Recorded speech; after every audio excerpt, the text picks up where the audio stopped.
everybody, it's Dr. Joe and Lion Remy, and today I'm going to show you my 5-minute real-time hip exercises routine. So let's get started. Yeah. Disclaimer alert, disclaimer alert.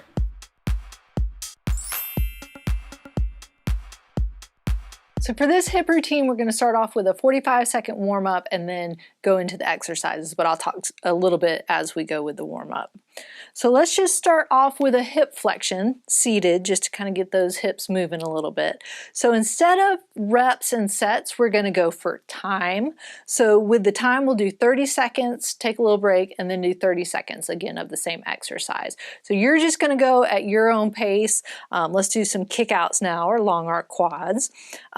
Going at your own pace, so if you need to go a little bit slower than me, that's okay. And then if you've done this a couple times already and you want to go faster than me, as long as you're controlling those movements, that's fine as well.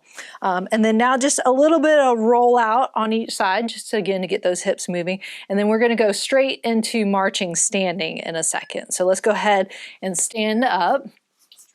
And so now we're just going to start marching. So when you're doing your marching, you're really working those hip muscles. You're also working your knee muscles as well. But make sure, if you haven't done these before, that you're holding on to something. This can be a little bit of a challenge for your balance as well. So if you want to go a little bit faster like this, you're getting a little bit more of a cardio workout.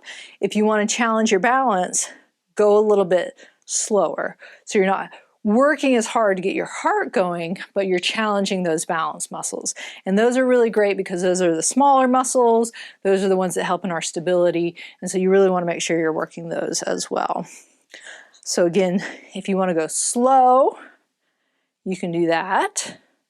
Or if you want to go a little bit faster, you can. I also, I never really wear shoes. Without shoes is a little bit harder, especially when you're doing balance stuff. So if you want to start off with your shoes on, then that might be a little bit easier to get the movements down. And then once you want to challenge yourself a little bit more, then you can take your shoes off if you want to.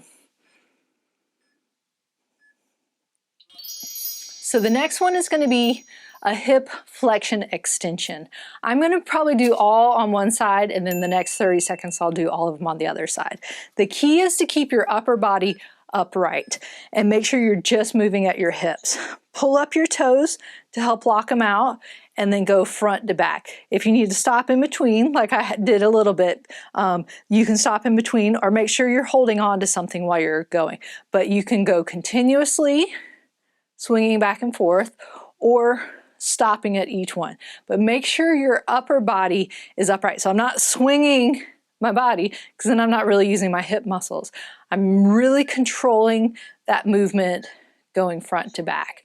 These are great because you're not only working the leg that you're moving, but you're working your stability muscles on the side that you're not moving. So now I'm standing on the other side and doing a little kick back and forth. So really pull up those toes. That helps lock out the knee, so then you don't have to kind of swing around to clear your toes. But again, like I said, if you need to hold on to something to start off with, definitely do that. Or if you need to kick, stop, you can do that. Or just do one full and then stop. So again, going at your own pace. If you're not ready for that smooth back and forth yet, that's okay. Make sure you're building up to this so you don't overwork those muscles. So the next one is pretty much the same kind of idea, but now we're doing a hip abduction and adduction. This time, when you pull up your toes, you want to keep your toes pointed forward the whole time as you swing back and forth. Sometimes people will turn it out like that, but then you're using these muscles instead of the outer muscles. So make sure those toes are pointed forward and you're going side to side. So again, same thing. If you need to stop and reset yourself, even if it's going out, stop, coming in, stop, you can do that. Or do one full one and then take a little bit of a break. So it's better if you can do it continuously, working the muscles, but you'd really want to build yourself up to it so you don't get super sore. So again, kind of a swing back and forth. It doesn't have to be a big movement across your body, and it doesn't have to really be a big movement out, because again, you want to keep that upper body. I don't want to kick like this, because if you look, I'm actually not really using my hip muscle that much. Keep your upper body upright and really do that movement at your hip. You need to stop and then go again. Take a little break if you need to, or just continuously all the way through. The next one is going to be hip circles. So kind of just like it sounds, you're going to be making circles with your hips, but again, making sure that your body's upright and then keeping your legs straight. So again, I like to lock out my toes and then just do a circle like this with my hip. So you can do maybe 5 one way and then reverse it, or you can do 1 and then 1. Some people say this is more of a D than a circle, but I guess it depends on how big you go. But you can make them a little bit bigger if you want to, but again, make sure you're keeping your body upright. So if you want to start smaller, that's fine. Again, that's kind of the progression. You can start off with a smaller circle, go a little bit bigger. Sometimes going clockwise is easier than counterclockwise. So whatever works best for you. So again, you can start off with small circles and holding on if you need to hold on. Make sure then you reverse it and go the other way. But then if you start feeling good, you can make your circles a little bit bigger as you go and then reverse it.